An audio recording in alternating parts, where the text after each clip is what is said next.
Iniciando agora a aula 6 de matemática discreta, eu quero começar com uma revisãozinha bem rápida. A gente viu na aula passada esse assunto aí de equivalência lógica, que a gente tem fórmulas diferentes, mas que elas estão tão intimamente associadas que quando uma fórmula lógica dessa, que representa uma afirmação, tá? Quando uma é usada, eu posso trocar ela pela outra e vice-versa, porque realmente dá na mesma.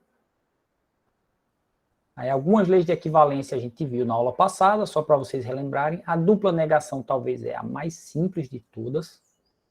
Você dizer a negação da negação de P. É falso que P é falso. Isso quer dizer que P é verdadeiro. A lei da dupla negação.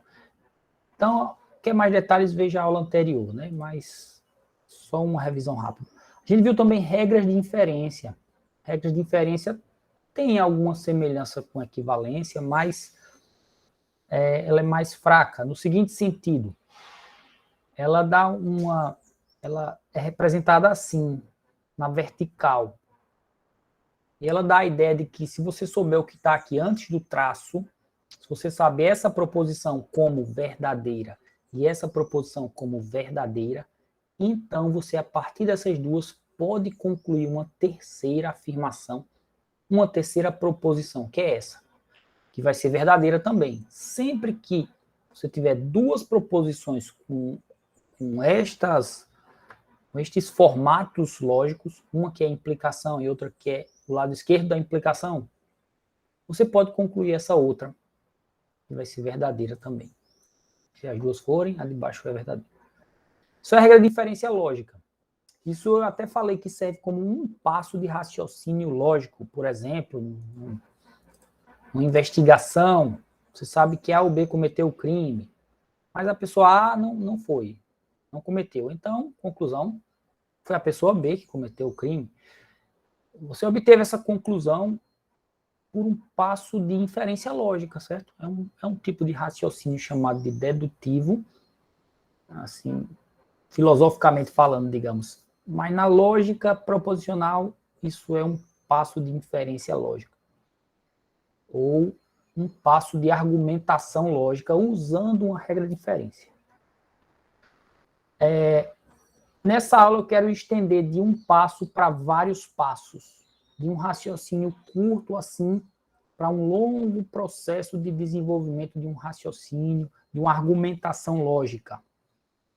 O tipo de coisa que um advogado é bom que ele domine, porque ele vai ter que argumentar logicamente a defesa do seu cliente ou o lado da acusação, que agora esqueci o nome, geralmente o promotor, não é isso? Tem que desenvolver também um argumento para acusar. Então, nessa aula eu vou falar de argumentos lógicos usando regras de inferência e são argumentos com vários passos.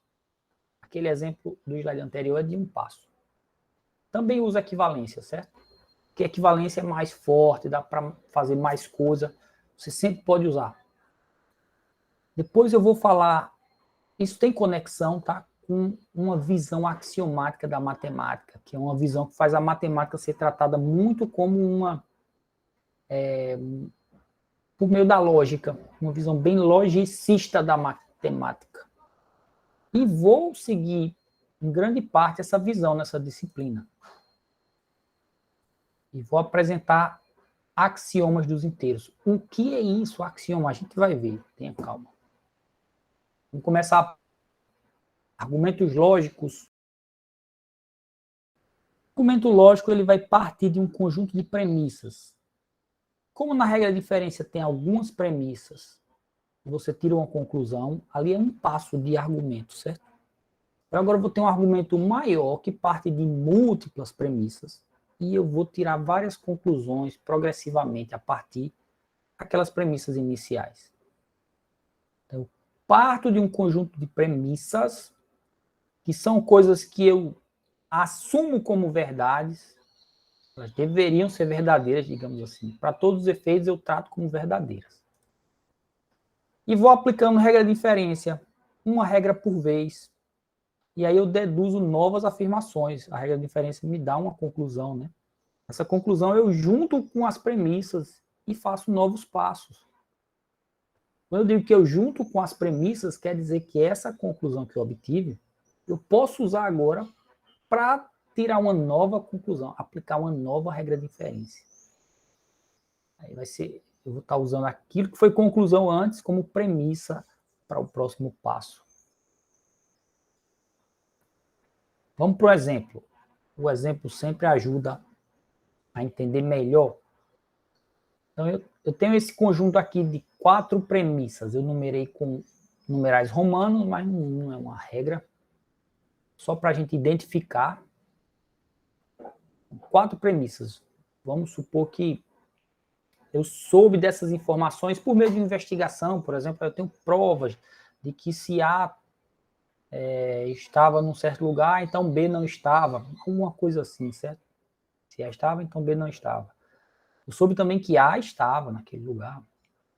E por aí vai. Isso aqui representa alguma coisa que eu soube de maneira segura.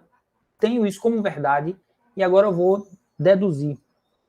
Vou criar um argumento lógico usando regras de inferência.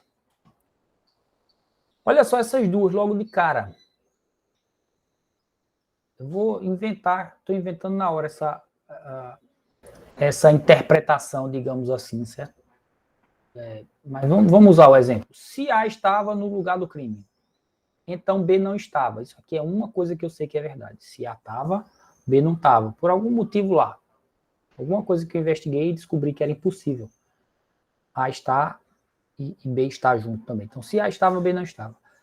E eu também soube, digamos que pelo GPS do celular dele, que A estava no lugar do crime, naquele horário. A estava. Usando essas duas informações, o que é que dá para concluir? Inclusive, é a regra de inferência, a modus ponens.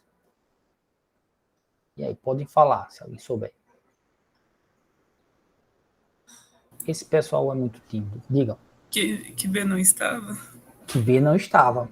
Então, a conclusão é que B não estava. Isso é uma terceira proposição diferente dessas duas. Eu tive uma interpretação aqui.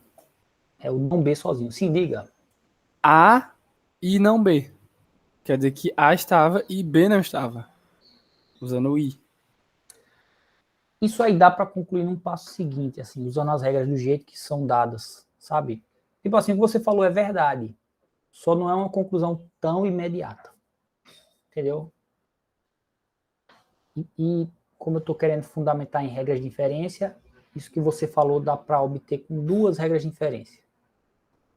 Porque, veja só, tem uma regra que realmente me permite, a partir disso, concluir não B.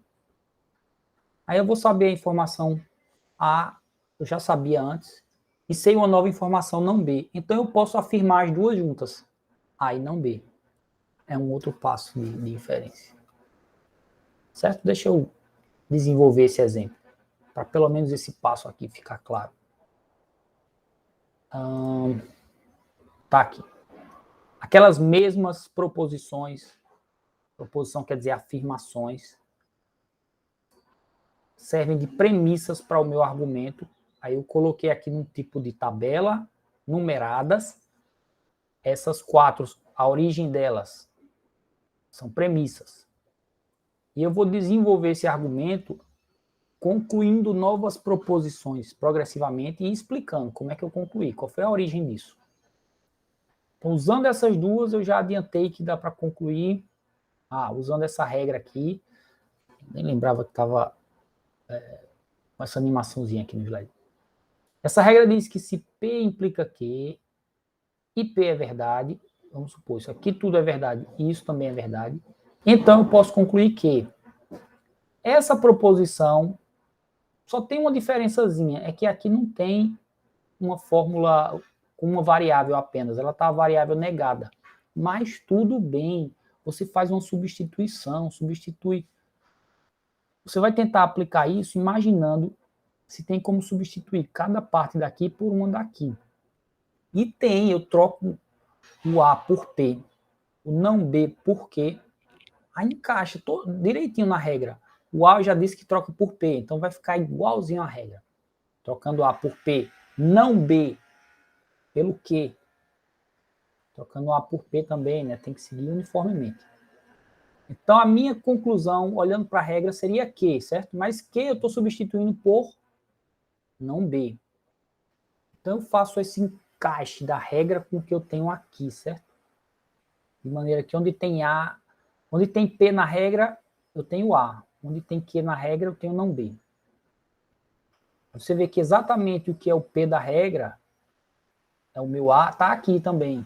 A regra se encaixa, então eu vou concluir o Q. Mas o Q, para mim, eu estou tratando não B como sendo a parte Q da regra, certo? Então, eu concluo. Faço a substituição aqui do P por A, do Q por não B. Aí concluo não B. Qual é a origem desse não B? Foi aplicando a regra modus ponens dessa proposição e dessa. Usando as duas, certo? Você tem que imaginar essa substituição, você faz isso mentalmente. É basicamente ver se essa fórmula tem esse formato aqui. Tem uma implicação.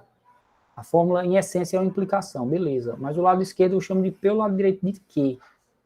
Tudo que está no lado direito vai ser a parte Q da regra, ou seja, não B, eu substituo por Q. Uso a regra e desfaço a substituição, digamos assim. Aí, o que aparece aqui, ao invés de Q, é não B. Ok, agora eu tenho todas essas 5 proposições para usar. Posso usar quaisquer delas para aplicar uma regra. Elas vão servir como premissas da regra, certo? E aí, deixa eu dar uma olhada aqui. Eu nem... essa 4 com essas 5 aqui, ó. Dá para aplicar uma regra. A regra de modus tollens. Olha só, o modus tollens, deixa eu ver se eu coloquei aqui a substituição. Se você substituir o P pelo C, o Q, vamos falar assim, substituir o C pelo P, aqui apareceria P. O B pelo Q, aqui apareceria um Q. Substituo B por Q, já falei, então aqui apareceria não Q. Ficaria idêntico a essa regra, só muda a ordem, essa ordem não importa. Aqui eu teria P implica Q, e aqui teria o não Q. Tá? A ordem, o fato de uma aparecer primeiro e a outra depois, não importa. Então, uso essas duas como premissas dessa regra, encaixa direitinho fazendo essa substituição. Aí eu vou concluir não P. O que é que eu estou tratando como P mesmo? É a parte C da regra. Então, o que eu posso concluir dessas duas é não C. Não C. Aplicando essa outra regra, modus tollens. Vamos imaginar uma explicação, é assim. Se C é inocente, então B é inocente. Porque B eu tinha dado uma outra interpretação aqui, né? De B estava no lugar do crime. Então, deixa eu dizer aqui. Se C é inocente, então B estava no lugar do crime. Sei lá. Se uma pessoa... C representa toda a afirmação e não a pessoa. Então, vou dizer assim, se a pessoa X é inocente, então a pessoa B, vamos continuar o exemplo, estava no lugar do crime. Mas B não estava no lugar do crime, logo concluo que a pessoa X lá não é inocente. Isso aqui não é verdade. Certo? Esse raciocínio é um raciocínio correto dentro da lógica matemática. Dentro da maneira que a matemática trata as afirmações se então, tá? Ele é correto. E ainda dá para fazer obter mais uma conclusão aqui. E eu posso usar essas 6 afirmações. Posso usar as 6 e aplicar a regra com quaisquer delas para tirar uma nova conclusão. Aí vamos ver, ó, não C com C ou D. Essas duas formulazinhas aqui. Dá para aplicar o silogismo disjuntivo. É fácil de entender a substituição. Ó. P ou Q é o C ou D. Aqui está fazendo papel de P, aqui o de Q. Aí eu tenho o não C, que é o equivalente ao não P, na substituição que eu imaginei. Então eu vou concluir a parte Q aqui, do OU.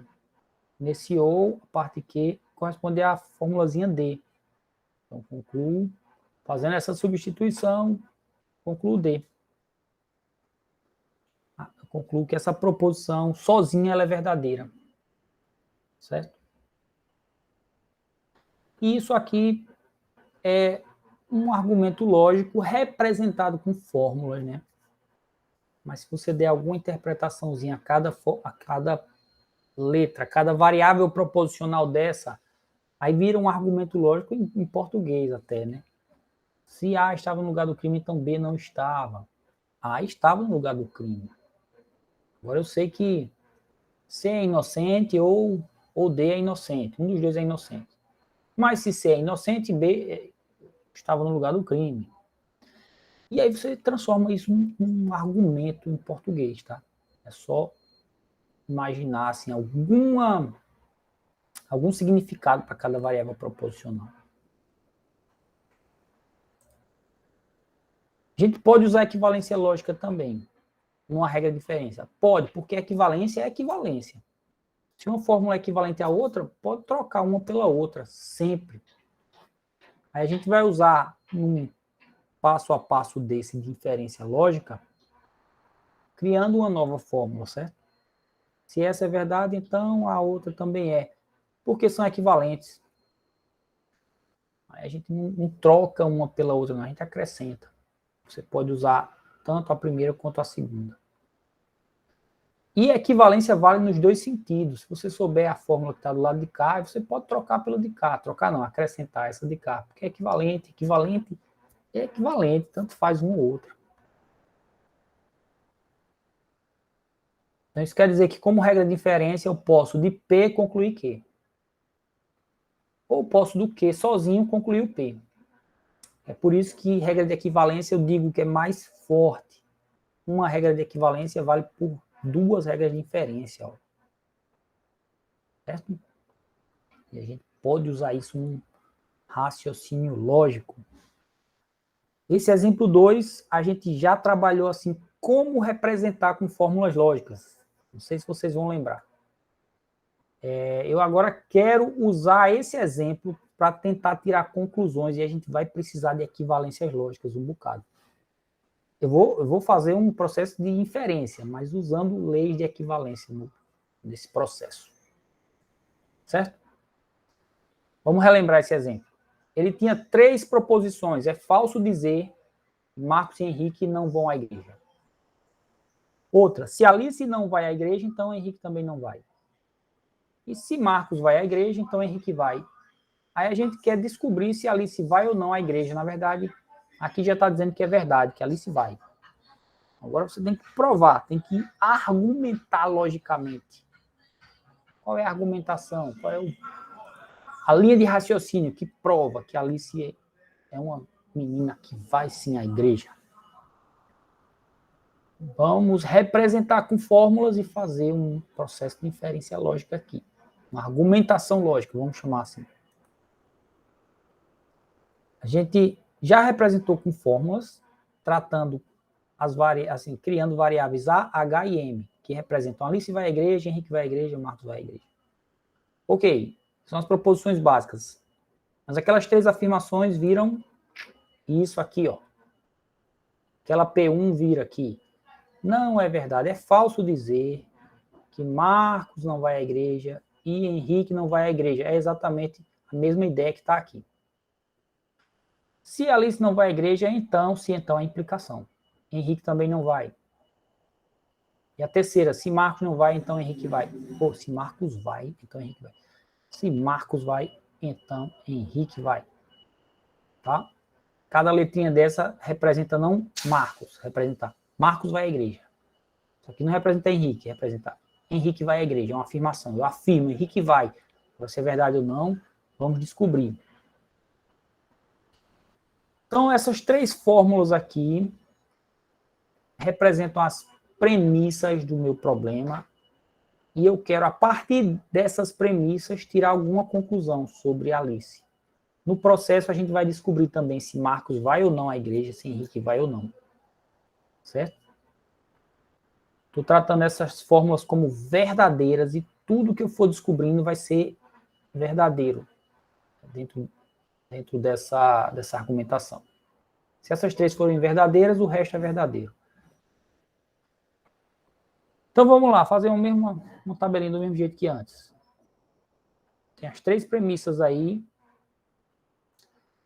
E agora vamos ter que argumentar em cima delas. Mas essas premissas estão ruins de trabalhar, não dá para aplicar a regra de inferência direto nelas. Está ruim, difícil. Então vamos aplicar equivalências para tentar simplificar. Por exemplo, aqui tem negação com negação, com i com negação. Vamos aplicar umas equivalências aqui. Tem uma equivalência que fala da negação de uma fórmula com i. É uma chamada Lei de De Morgan. É uma das poucas regras de inferência que eu disse, decorem essa. É bom decorar, são duas, na verdade. Então, a negação de um i vira um ou das negações. Só que eu estou negando uma fórmula que já era negada. Ó. Mas, enfim, a partir dessa, eu obtive ela é logicamente equivalente por uma lei de De Morgan, uma lei de equivalência lógica. Essa aqui ainda dá para simplificar mais, porque tem dupla negação no M, dupla negação no H. Pode aplicar a equivalência localmente, só aqui nesse pedaço. Pode, na subfórmula. Equivalência é equivalência. Então, com equivalência, pode aplicar só num pedaço da fórmula também. E isso aqui que é dupla negação, eu troco por H. Isso que é dupla negação, tipo, é falso, que Marcos não vai à igreja. Isso é a mesma coisa que dizer Marcos vai à igreja. Eu troco, ficou uma formulazinha mais simples. Melhor de trabalhar. Fórmula M ou H. Ainda assim, se eu olhar para todas essas fórmulas, não consigo encontrar uma regra de inferência para aplicar. Vamos trabalhar mais essas fórmulas. Eu acho que o próximo passo que eu vou mexer é nessa 3. Ó. Existe uma equivalência lógica para implicação. Existe mais de uma que vocês precisam saber. É bom saber decorada também.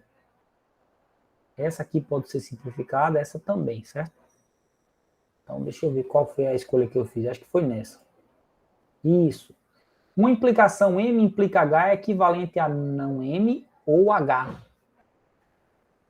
Negação da condição ou o resultado.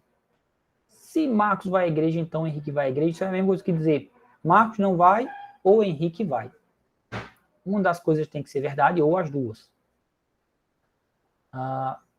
E agora eu tenho essas fórmulas 5 e 6, um formatozinho bom para aplicar uma regra de inferência.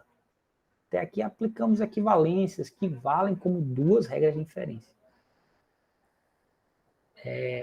Mas agora eu vou usar uma regra de inferência mesmo. Regra de inferência, puramente regra de inferência. Que é a regra de resolução.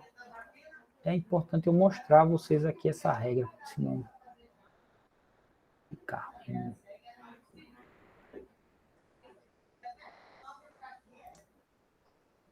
Eu vou só explicar como é a regra, certo? A ideia da regra é o seguinte. Se você tem duas fórmulas com ou e uma mesma proposição aparece afirmada e negada, uma fórmula aparece afirmada, na outra aparece negada. Então, no fundo, você não sabe, porque uma diz que é, outra diz que não é. Você não sabe nada sobre essa subfórmulazinha. Eu não sei nada sobre o M, se Marcos vai ou não. Aqui diz que Marcos vai ou Henrique vai, aqui diz que Marcos não vai ou Henrique vai. Então, uma regra de inferência faz o seguinte, ela ignora esse lado que aparece afirmado e negado, ignora ele, e conclui o ou das outras duas partes. Aí fica assim, H ou H, porque nesse caso, coincidentemente, tem H e H. Mas poderia ser aqui M ou H, e aqui poderia ser não M ou A, poderia ser outra coisa aqui. É a parte que aparece afirmada e negada, você descarta ela, não afirma nada sobre ela, mas afirma sobre as outras duas partes. Nesse caso, são H e H. Você conclui com o ou, tá? H ou H. Essa é a regra de resolução. Regra de inferência chamada de resolução. H ou H por equivalência lógica, é a mesma coisa que afirmar H. Tipo assim, Henrique vai à igreja ou Henrique vai à igreja. Poxa, isso quer dizer Henrique vai à igreja. Isso é uma equivalência lógica a partir dessa fórmulazinha 7. Então, descobrimos um deles que vai. Henrique vai à igreja. Certo? Agora, essa informação de que Henrique vai à igreja, combinada com essa premissa 2, a única premissa que a gente não usou, a gente consegue, por um modus tollens, tipo assim, esse lado aqui aparece negado aqui. Imagine um modus tollens olhado um pouquinho mais flexível. Imagine que um é a negação do outro, tá? Não importa onde está o operador, não. Imagine só que um é a negação do outro. Se um é a negação do outro, eu concluo a negação do que está antes. A modus tollens usa a implicação ao contrário, no sentido contrário da seta, mas você tem que ter as informações negadas. O que aparece no lado direito tem que aparecer como uma fórmula contrária a ela, e você conclui o que está no contrário da condição, ou seja, você conclui não há, que aqui eu já coloquei direto como há, certo? Você conclui a negação que está aqui. Ou seja, descobri que Henrique vai à igreja e, por fim, descobri que Alice vai à igreja. Alice vai à igreja. Esse é o argumento lógico que me permite concluir que Alice vai à igreja a partir destas informações aqui. Tá bom? Que aqui é um argumento lógico escrito em notação de lógica formal, da lógica proposicional. Você pode fazer um argumento que segue essas mesmas ideias, tá? Seguindo a ideia de equivalência, tá? Seguindo a ideia de regras de inferência, modus tollens, regras de inferência de resolução, mas escrito em português. Pode ser um texto todinho com essa mesma ideia, só que escrito em português. É isso que nós fazemos na matemática. Provar uma afirmação matemática é isso. É desenvolver um texto, uma lógica, assim, com a ideia de um argumento usando inferência lógica. Bem preciso. Se tiver alguma falha aqui, algum passo que não tem como justificar usando alguma regra de equivalência ou de inferência lógica, sua demonstração matemática está errada. Agora, eu quero destacar que a demonstração matemática é escrita em português, tá? Não é em fórmulas lógicas, não. A ideia que tem que ser a ideia que está aqui. Então, gente, a gente vai começar a parte 2, onde a gente vai adotar, assim, vai olhar a matemática com uma visão bem lógica. Vai tratar as demonstrações matemáticas como argumentos de inferência lógica, em múltiplos passos. A grande questão é onde começam esses argumentos. Então, isso é o que eu vou apresentar agora, a visão axiomática da matemática. Eu vou adotar no restante desse curso um foco em demonstrações matemáticas e pensando eles como construção de argumentos lógicos. Agora, onde começam esses argumentos lógicos? Qual é o ponto de partida? Quais são as premissas? Você vai ter como premissas mais básicas, as mais iniciais, digamos assim, vão ser coisas chamadas axiomas. Axiomas são coisas que você assume como verdade, sem precisar provar. Esse termo é usado até na filosofia. Então, a gente vai ter axiomas para estudar os números inteiros, por exemplo. Aí eu dou os axiomas dos números inteiros. É tudo que você precisa saber para começar a provar coisas sobre os inteiros. E você vai tirando conclusões. Cada conclusão assim, grande, importante, é chamado de teorema. Se for menos importante, a gente chama de resultado. Isso aqui é um resultado. Também pode ser chamado de lema, de corolário, mas esses são os termos principais que eu vou usar. Isso é um resultado, é um resultadozinho. pequeno, de pouca importância. Ou isso é um teorema, isso é uma coisa importante, tá? É um teorema. E a gente vai aprender como desenvolver isso, como criar demonstrações matemáticas.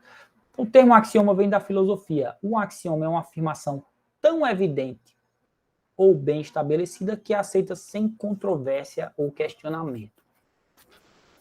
Sei lá, talvez a afirmação de que nós existimos. Poxa, é tão evidente que como é que eu vou ficar argumentando se a gente existe ou não? Se eu existo ou não, eu vou ficar argumentando. Não teria como provar, porque é básica demais, é evidente demais. Na matemática são afirmações que eu também assumo como ponto de partida, sabe? Mas não é necessariamente que ela é evidente, porque não é necessariamente uma coisa do mundo natural. Matemática é uma coisa que existe no mundo das ideias. Então, na matemática são afirmações, um axioma são afirmações básicas, eu acrescentaria, sobre os elementos de uma teoria específica. Por exemplo, teoria dos conjuntos, aí eu digo, qual é o conjunto de afirmações mais básicas sobre conjuntos, de onde eu vou começar a raciocinar e provar coisas. São esses axiomas dos conjuntos. Então, números inteiros, tá? Quais são as afirmações mais básicas de onde eu começo a provar coisas sobre os números inteiros? São os axiomas dos números inteiros. Eu vou dar exemplos aqui de menor proporção, que talvez vocês já tenham visto. Pelo menos um deles. O que é o conjunto dos números naturais? Como é que a gente pode definir? Números naturais a gente entende no mundo real, a gente usa no mundo real os números 1, 2, 3. O zero não é tão natural assim, mas a gente entende, de aprender um dia. E aí o problema é o seguinte, é bem intuitivo o que são os números reais. Mas na matemática a gente precisa provar, trabalhar com argumentos lógicos. Então a gente precisa explicar em afirmações lógicas, em proposições simples, o que é o conjunto dos números naturais. A gente precisa definir, explicar o que é, dar proposições que explicam o que ele é. Então existe uma maneira de explicar o que são os números naturais, que foi proposta por um matemático chamado Peano. E aí essa definição do que são os números naturais é o seguinte: os números naturais é um conjunto que obedece a essas 5 proposições aqui, essas 5 afirmações. Isso aqui define, números naturais é isso, é o conjunto que obedece isso, é o único conjunto que obedece a essas proposições. Aí isso aqui são os axiomas que definem os números naturais. E são chamados de axiomas de Peano, porque foi Peano que propôs. Então, o que é que ele propôs? Que conjuntos naturais é um conjunto que tem um número mais assim básico usado para construir os outros, que é o zero.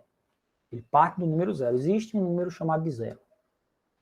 E todo número natural tem um sucessor.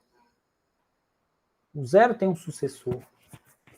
Esse sucessor de zero tem outro sucessor. Esse sucessor do sucessor de zero tem outro. E assim sucessivamente. Todo natural tem um sucessor. Andando para frente, digamos assim, né? É a ideia de somar um, só que aqui ele não está falando em soma, ele está dizendo está só criando o conceito de sucessor. Agora, não existe nenhum número natural que o sucessor dele deu zero. Não tem.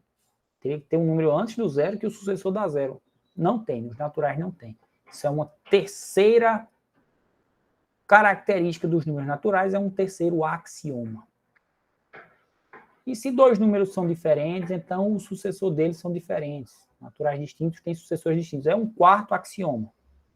E tem um quinto. Todo conjunto não vazio de números naturais tem um elemento mínimo. Quer dizer, se eu pegar os naturais, escolher, de qualquer forma, escolher o conjunto deles, existe um deles que é o menor de todos. Sempre. Não existe empate, não existe indefinição, não sei qual é o menor. Não existe o menor. Desde que o conjunto não seja vazio, né? Se for vazio, aí não tem o menor, porque não tem elemento. Então, qualquer conjunto que eu pegar dos naturais, selecionar, vai ter um deles que é o mínimo, é o menor. Isso não é verdade, por exemplo, no conjunto dos reais. Se eu pegar um intervalo aberto à esquerda, ele não tem mínimo, simplesmente. Isso é propriedade dos naturais, certo? Então, se um conjunto obedecer essas 5 proposições, pronto, eu chamo esse conjunto de conjunto dos números naturais. Aí agora eu quero provar alguma coisa sobre o conjunto dos naturais. Então, você parte desses 5 axiomas, usa regras de inferência e descobre novos teoremas provados sobre os números naturais. Certo? Essa é a ideia. Talvez você já tenha ouvido, pelo menos alguns, já tenham ouvido falar disso aqui. Dos postulados de Euclides, que definem a geometria, o espaço euclidiano. Já ouviram falar? Os postulados de Euclides são 5 afirmações simples que definem o que é o espaço geométrico da geometria que a gente aprende no ensino básico, que é chamada geometria euclidiana. Existem geometrias não euclidianas, mas que vocês não veem no ensino básico.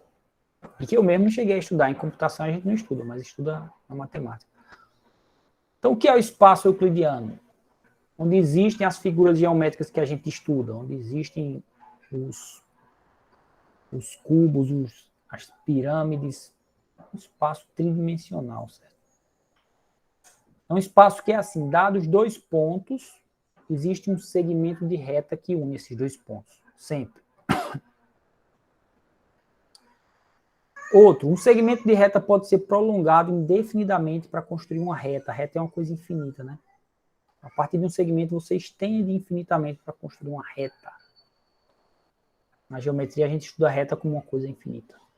Dados 2 pontos quaisquer, dado um ponto qualquer, um ponto, em uma distância qualquer, que é um número real, você pode construir um círculo com centro naquele ponto.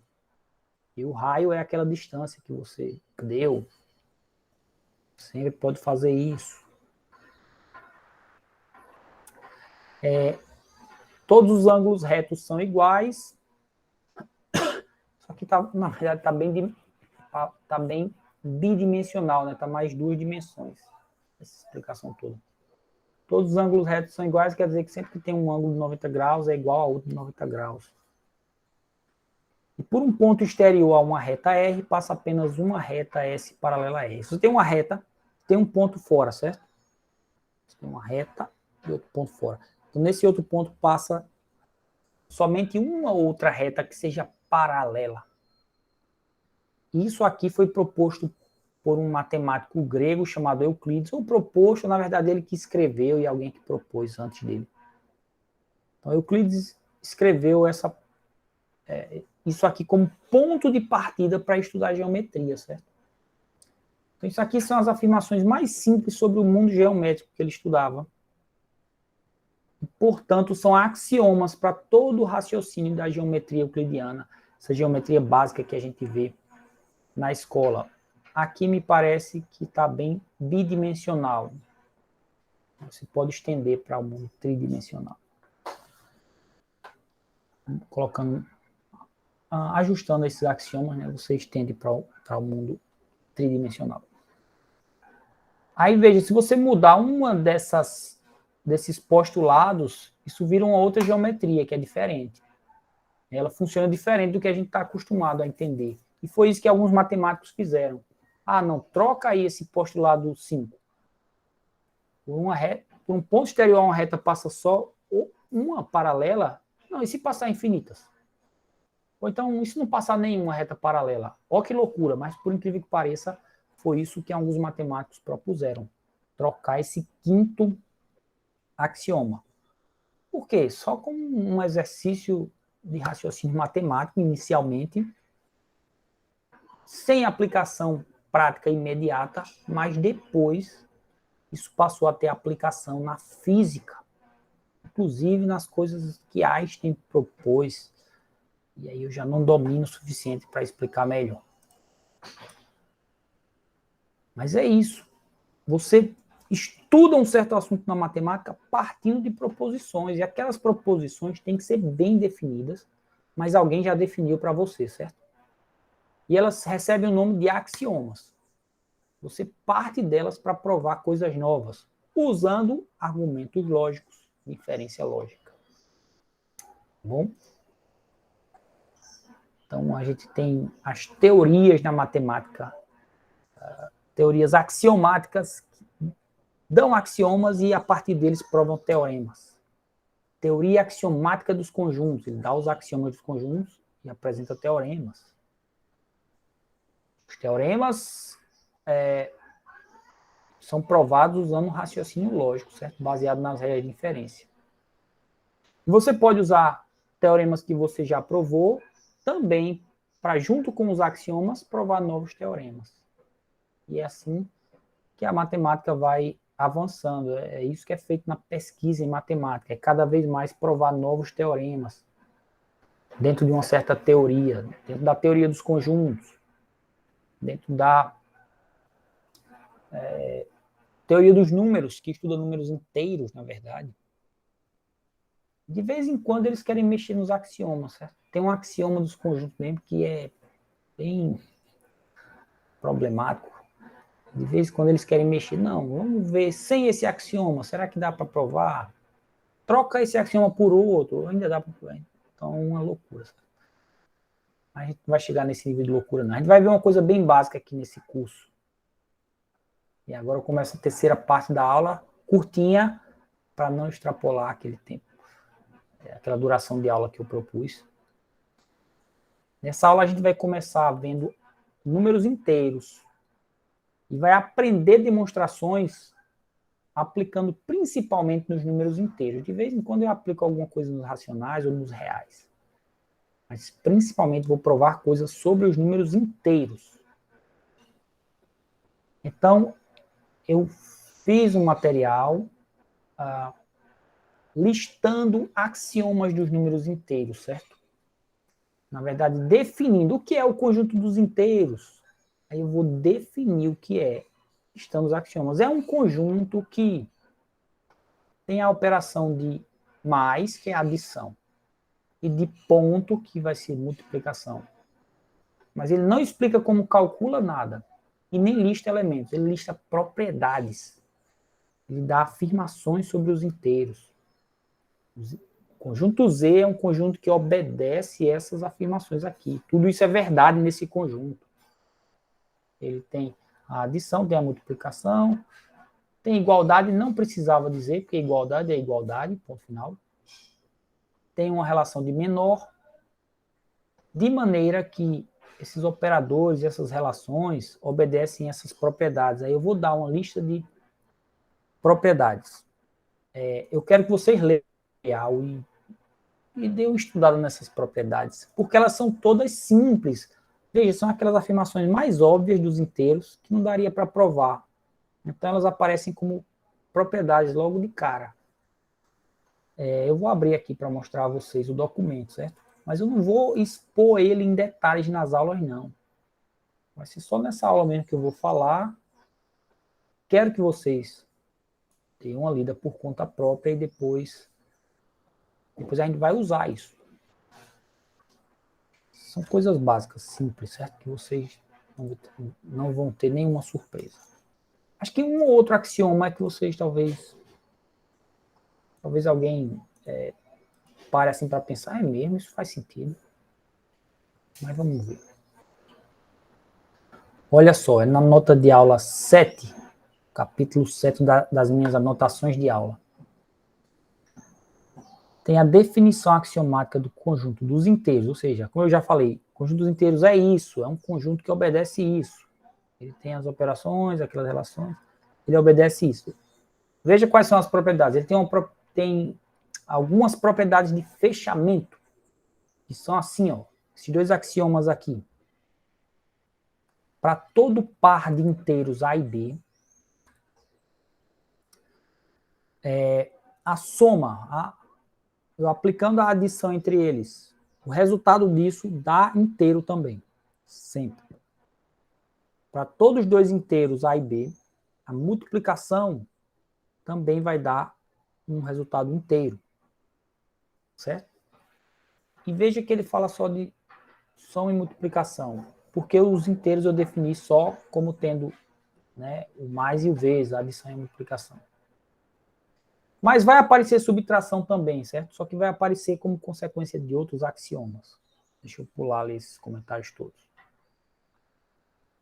Tem algumas propriedades bem básicas da adição, que você pode, as propriedades de associatividade, que vocês já devem ter visto. Você pode somar o A com B, depois somar o C, ou pode somar o B com C, depois o A, tanto faz. Mesma coisa para multiplicação. Você pode trocar a ordem também, A mais B é igual a B mais A. Tudo isso é muito básico. Então, não tem nem como provar. É por isso que a gente já vai usar como verdade, já é axioma para a gente. Multiplicação pode trocar a ordem, dá na mesma. Distributividade. Você tem uma multiplicação fora e uma adição aqui dentro de parênteses, você pode multiplicar os dois. Vai ficar A vezes B mais A vezes C. A vezes B mais A vezes C. Dá igual, certo? Agora tem uma propriedade agora, uma série de propriedades interessantes dos elementos neutros. Os axiomas só apresentam dois números inteiros, o 0 e o 1. E apresenta dizendo assim, existem certos números inteiros que vamos representar como 0 e 1. Onde esse 0 é elemento neutro da adição. Sempre que eu faço a adição com 0, dá o próprio número. E o 1 é elemento neutro da multiplicação. Sempre que eu faço multiplicação por 1, dá o próprio número. E tem outro axiomazinho aqui que diz que o 0 é diferente de 1. Parece loucura para a gente, porque a gente entende intuitivamente a ideia de 0 e 1, né, o que eles representam no mundo real. Mas aqui é mundo das ideias, da lógica. A gente tem que falar de dois elementos e depois dizer, são dois diferentes, tá? Não são dois que podem ser iguais, não. São dois distintos. Inclusive, depois você vai ter que provar que só existe um número que é elemento neutro da adição. É só o 0, não tem outro. Isso vai ser uma demonstração que aparece no meu material aí. E subtração, não apareceu subtração até aqui. Não aparece diretamente, mas tem um axioma que diz o seguinte, do oposto aditivo. Que para todo número inteiro, ele tem um oposto aditivo ou simétrico aditivo, que a gente vai representar como menos na frente do número, certo? Então, todo número inteiro A tem um simétrico aditivo, menos A. Você faz a adição dos dois e dá o elemento neutro, dá 0. Certo? Então, A mais menos A dá 0. Eu digo que existe sempre, para todo inteiro existe esse simétrico. Então, a subtração a gente vai sempre entender como sendo uma adição com o simétrico do outro. Então, assim, A menos B. Do ponto de vista dos axiomas aqui, A menos B vai sempre representar uma adição com menos B. É A mais o simétrico de B. É A somado com o simétrico de B. E aí a subtração vai ter significado aqui, certo? Tá na mesma, igual que vocês estudaram. Só para encaixar com os axiomas, subtração aparece dessa forma. Ela é uma soma com simétrico. Aí tem as propriedades aqui que não precisaria dizer que todo número é igual a ele próprio, mas eu coloquei como axioma. Se A é igual a B, então B é igual a A. Você pode trocar a ordem na igualdade. Isso não vale para o menor que. Agora, essas duas valem para o igual e para o menor. Se A é igual a B e B é igual a C, então A é igual a C. Tipo assim, você tem um passo do A para o B, eu sei que são iguais. E tem outro passo do B para o C, também são iguais. Então, o primeiro, que é o A, é igual ao terceiro, que é o C. Posso concluir isso a partir dessas duas coisas. No menor que também. Se A é menor que B e B é menor que C, então A é menor que C. Imagina como altura. Se A é uma coisa mais baixa do que B e B é uma coisa mais baixa do que C, então o primeiro aqui, o A, é mais baixo do que o último aqui, o C. É um axioma também, é uma propriedade muito básica e que a gente usa para provar mais coisas sobre os inteiros e vamos usar ao longo do curso. Tem algumas transformações sobre as relações e alguns de vocês talvez já saibam disso, outros de vocês usam isso de maneira meio diferente, mas meio que dá na mesma. Deixa eu pegar aqui o Word para escrever um pouquinho. Olha só, o que é que vocês já fizeram assim de desenvolvimento, solução de equações? Vocês já tenham visto coisas assim, x mais 10 é igual a 5, né? Como é que resolve essa dificílima equação aqui? Pega esse mais 10, passa para o outro lado, não é isso? Subtraindo. Ele está do lado de cá somando o sinal positivo, passa para lá com o sinal negativo. Passa como oposto aditivo, usando a nomenclatura que a gente viu aí. Não é assim que vocês fazem? Sim, exatamente desse jeito. Aí a gente faz isso, o porquê disso são os axiomas. Aí o porquê disso é um axioma que eu vou mostrar agora, que na verdade isso é permitido.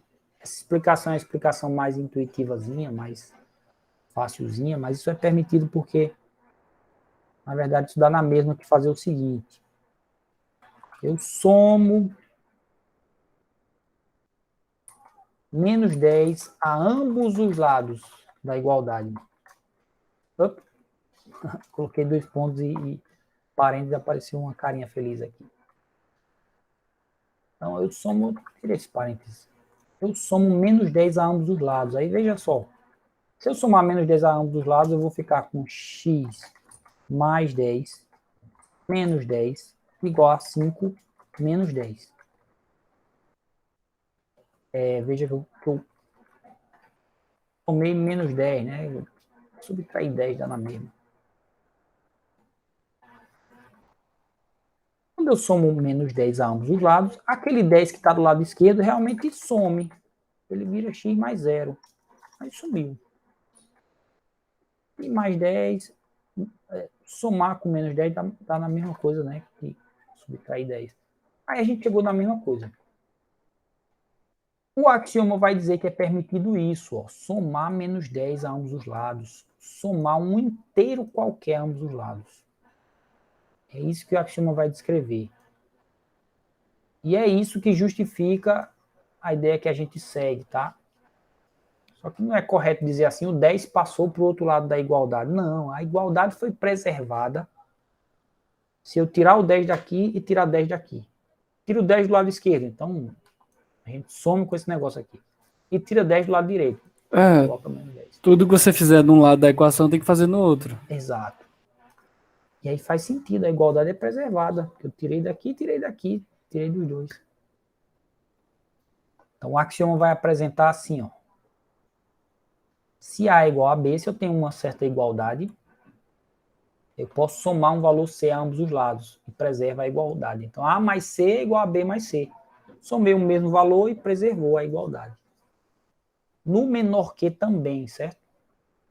Se A é menor que B, então A mais C é menor que B mais C. Também preserva a desigualdade menor que. A gente pode chamar de desigualdade ou inequação também. Imagina, duas pessoas, duas crianças, digamos, uma é menor que a outra. Aí uma sobe num banquinho, aumentou, certo? Um banquinho de altura C. O outro sobe também num banquinho igual. Aí aumentou também, então continuou a desigualdade entre os dois, certo? Para dar uma explicação bem rasteirinha, bem fácil sobre isso aqui. Isso também vale para o menor que, né? Que mais? Você pode também multiplicar os dois lados. por um valor C. Um exemplo aqui seria, deixa esse aí em cima. Eu tenho x dividido por 2 é igual a 5. E agora, como é que resolve isso? O 2 está dividindo, passa para o outro lado multiplicando. Não, do ponto de vista dos axiomas, assim, o resultado vai dar o mesmo que isso, mas a explicação não é essa.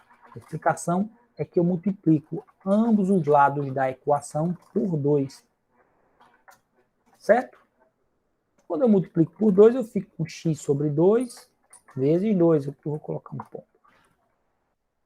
X dividido por 2 vezes 2 igual a 5 vezes 2. Esse x sobre 2 vezes 2, né? Estou multiplicando por 2 dividindo por 2, então, na verdade, dá na mesma que x. Isso vai dar o resultado x. Igual a 5 vezes 2. Veja, o resultado final foi equivalente àquela ideia, àquela explicação de pega o 2 que está dividindo e passa multiplicando, mas a explicação axiomática responde o que está no meio do caminho. Eu multiplico ambos os lados por 2. É um axioma que me permite e que me garante que isso preserva a igualdade. O negócio está dividido por 2, assim. Se existe uma certa igualdade, eu dobro os dois lados, também continua igualdade, né? Posso multiplicar os dois lados por um mesmo número.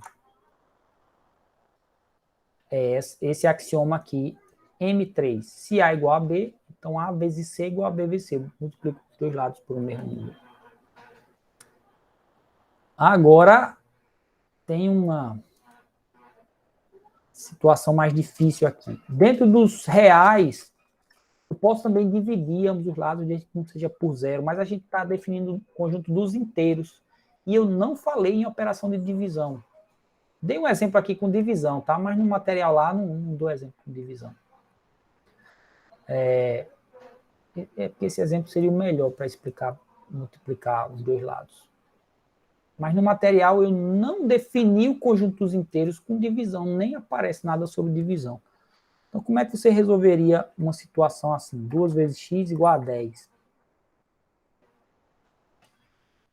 Que a gente poderia explicar que divide ambos os lados por 2, mas eu não quero falar em divisão. Estou definindo os inteiros e não vou falar em divisão, só vou falar em divisão como um teorema mais adiante. Mas o 10 é a mesma coisa que 2 vezes 5.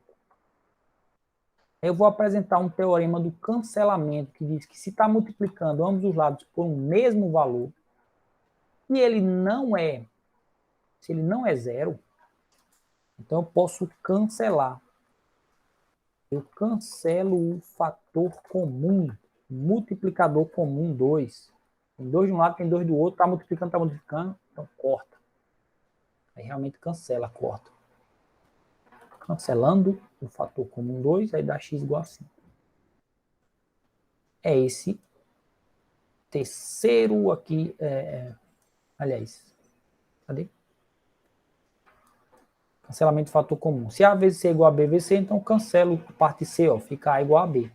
Se tem um C que está multiplicando os dois lados, eu tiro ele. Agora ele tem que ser diferente de zero. No menor que isso também vale se ele for maior que zero. Se tem um negócio multiplicando nos dois lados e ele é positivo, não pode ser zero, não pode ser negativo, você também corta e preserva o menor que. O lado esquerdo continua sendo menor que o direito, cancelando o C. Bem, são os dois últimos axiomas, certo? Tem o axioma da tricotomia, que diz assim, dados dois números, só uma dessas coisas é verdade. Ou o A é menor que o B, ou o A é igual a B, ou o A é maior que o B. É bem intuitivo, né? Pega dois números quaisquer, ou eles são o mesmo, ou um é menor que o outro, ou um é maior que o outro.